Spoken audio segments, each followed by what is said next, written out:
Most welcome to online classes. आज हम बात करेंगे बायोबार और बायो वेपन्स।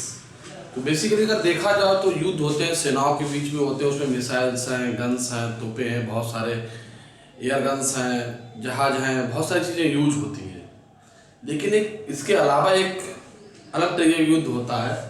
तो बेसिकली जो बायोबार की अगर देखा जाए तो शुरुआत थी वो 14वीं शताब्दी से शुरू हुआ था। तो इस बायोलॉजिकल बार में क्या करते हैं कि जो हमारे माइक्रोब्स हैं, जो पैथोलॉजिकल माइक्रोब्स हैं, बेसिकली वो प्लांट हैं, एनिमल्स हैं, जो डिफरेंट टाइप्स की डिजीज काज करते हैं और प्लांट और एनिमल्स के लिए हार्मफुल होते हैं। तो उन माइक्रोब्स को एज ए वेपन्स जब यूज किया जाता है बड़ी मात्रा में किसी देश को, किसी कम्युनिटी को लाश पहुंचाने के उद्देश्य से, तो उसे हम कहते हैं बायोबार।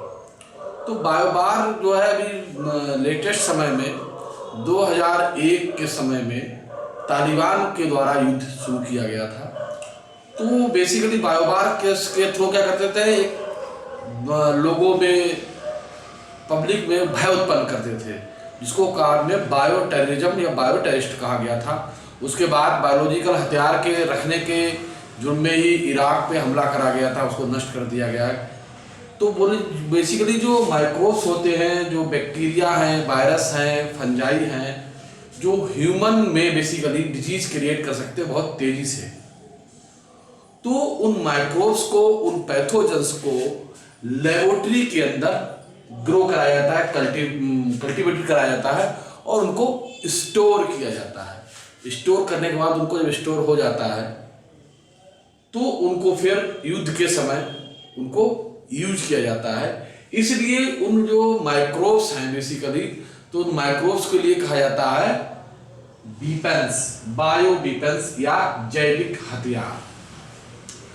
तो बेसिकली अगर देखा जाए जैविक हथियार रखना एक जुर्म है, लेकिन फिर भी बहुत सारे देश, बहुत सारे बड़े बड़े कंट्री के पास जैविक हथियारों का जखीरा है, बहुत बड़ा उनके पास कलेक्शन है। वो चाहे अमेरिका हो, चाहे चाइना हो, चाहे पाकिस्तान हो, रसिया हो, कोई भी कंट्री हो, बहुत सारे कंट्रियों के पास एन प्रकार लेबोरेटरी के नाम पर भी वहाँ पर बहुत सारा जो है जैविक हथियारों को इकट्ठा करा जाता है, इसलिए कि फ्यूचर में युद्ध के समय उनका यूज करा जाएगा। अब इनका युद्ध के समय यूज क्या होता है, तो अगर देखा जाए जो मिसाइल्स, गन्स, प्लेन्स, जहाज़ों के द्वारा जो लड़ाई लड़ी जाती है वो बहुत खर्चीली लड़ाई होती है, बहुत ज़्यादा उसमें खर्च होता है। अगर हम देखें तो जैविक हथियारों को छोड़ने के लिए किसी इंस्ट्रूमेंट की ज़रूरत नहीं होती है, किसी मैन पावर की ज़रूरत नहीं होती है, कोई धमाका नहीं करना होता है, बहुत ही सस्ते होते हैं। तो इनका प्रयोग बड़ा आसानी से किया सकता है। इनका प्रयोग क्या करना है, स्प्रेड करना है। स्प्रेड मीन्स एक बार एटमॉस्फेयर में उनको छोड़ देना है और उसके बाद वो ऑटोमेटिक ट्रांसमिट होते चले जाएंगे।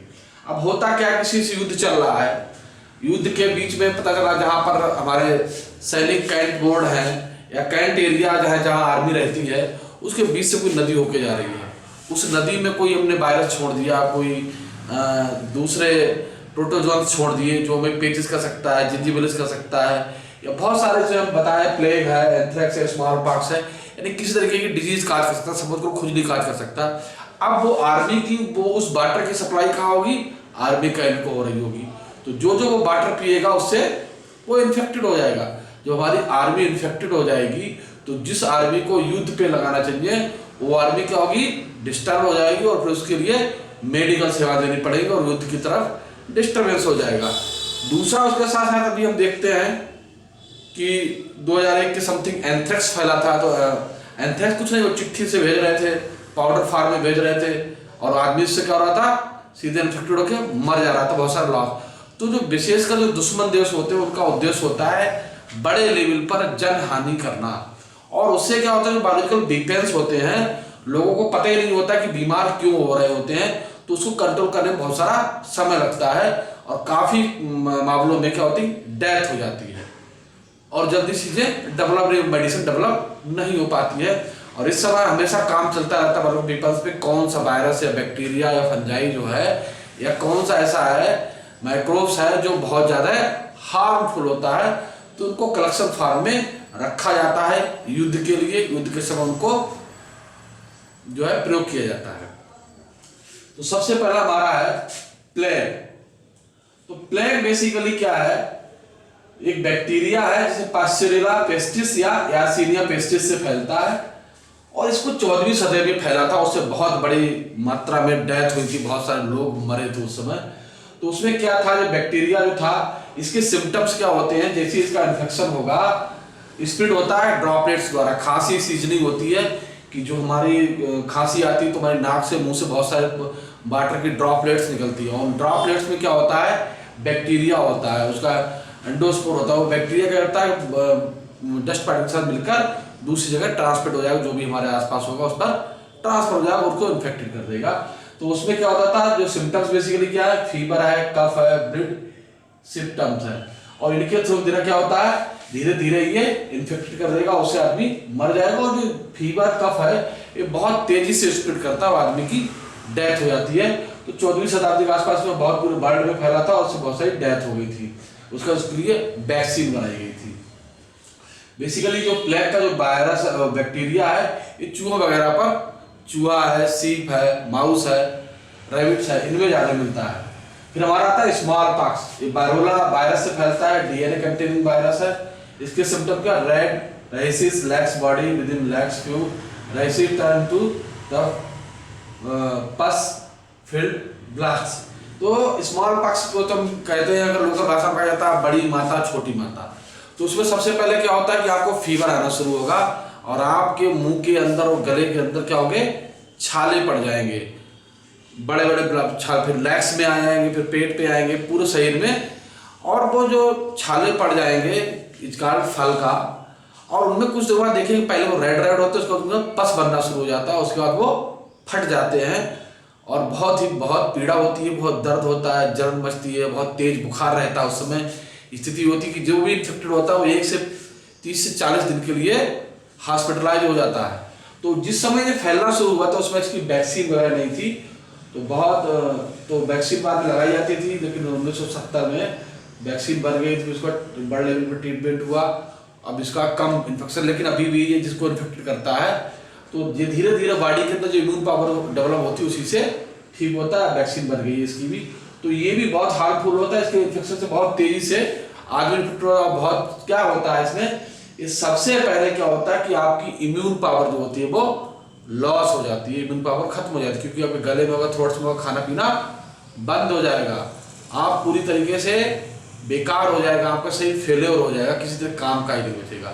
अगर एक बार आदमी इन्फेक्टेड हो जाता है तो 2 महीने कम से कम इसको रिकवरी में लगते हैं, नॉर्मल होने में इसमें। फिर हमारा रहता है इबोला वायरस। तो उसमें क्या होता है, इबोला वायरस के इन्फेक्शन से क्या होता है, फीवर, पेन, इंटरनल ब्लीडिंग हो जाती है बॉडी के अंदर और आदमी की डेथ हो जाती है। दूसरा सबसे खतरनाक जो हमारा वीपेंस है बाटुलिज्म। तो ये भी एक जो हमारा है ग्राम पॉजिटिव बैक्टीरिया है। ये क्या करता है कि फूड मटेरियल के अंदर पॉइजनिंग डेवलप करता है, फूड मटेरियल को पॉइजन कर देता है। तो मटेरियल होता क्या है कि जिसमें जो बैक्टीरिया ग्रो करता है बेसिकली, तो एक टॉक्सिन रिलीज करता है जो हमारे जो मस्कुलर होते हैं, न्यूरोमस्कुलर को डैमेज करता है, जंक्शंस को, और जो एक्जोसाइटोसिस प्रोसेस होता है उसको रोकने का काम करता है। दूसरा क्या करता है, एसिटाइलकोलिन नामक टॉक्सिन जो है सीक्रेट करता है, और धीरे धीरे इससे क्या होता है, हमारा पैरालाइज हो जाती है बॉडी, मस्कुलर फेलियर हो जाता है और आदमी मर जाता है, डेड हो जाता है। तो ये क्या होता है, फूड पॉइजनिंग के कारण सब कुछ होता है इसमें। दूसरा हमारा है एंथ्रेक्स। तो एंथ्रेक्स अगर देखा जाए तो इसका बायोलॉजिकल नेम होता है बैसिलस एंथ्रेसिस। तो इसका प्रयोग जो था तालिबान नामक टेररिस्ट ग्रुप ने किया था, सबसे स्टार्टिंग में भी जल्दी में किया था इसको 2001 के दौरान।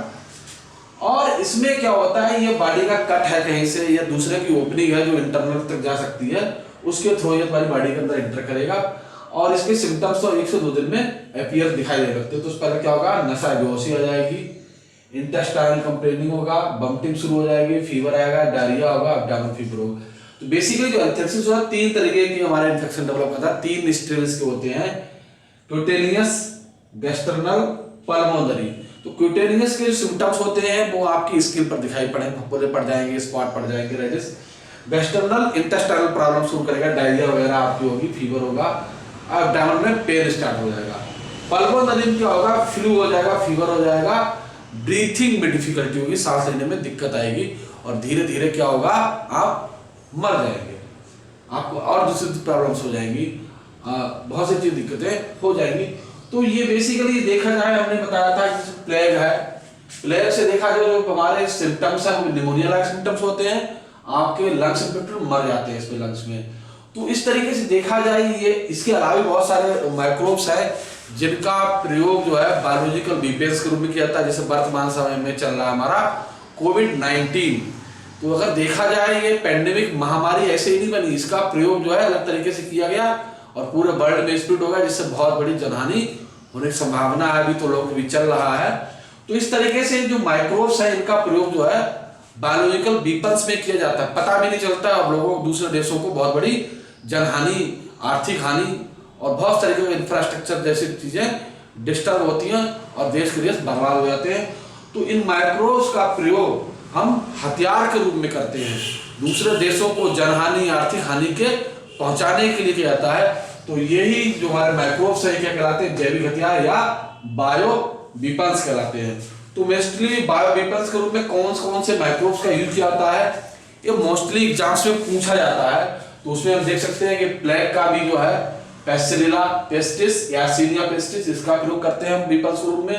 दूसरा हमारा वायरुला है, तीसरा इबोला वायरस है, बर्टुलिज्म है, या इसका आप कह सकते हैं क्लस्ट्रीडियम बर्टुलिज्म, एंथ्रेक्स बैक्टीरिया है, और दूसरा हमारा वर्तमान चल रहा है कोविड-19। तो ये जो माइक्रोब्स है इनका प्रयोग बायोलॉजिकल वीपन्स के रूप में बायोबार में किया जाता है। तो देखा जाए जो बायोलॉजिकल वीपन्स है, बायोबार है, वो दूसरे बार से कहीं ज्यादा खतरनाक है। अगर देखा जाए तो गोलों की लड़ाई का इफेक्ट कुछ समय बाद खत्म हो सकता है, लेकिन जो बायोलॉजिकल बार होता है इसका इफेक्ट जो है बहुत लंबे समय तक रहता है और बहुत सारा जल्दी से समाप्त तो नहीं हो सकता, क्योंकि वो एक सीमा के द्वारा होते हैं, इसमें इसकी सीमा नहीं होती है।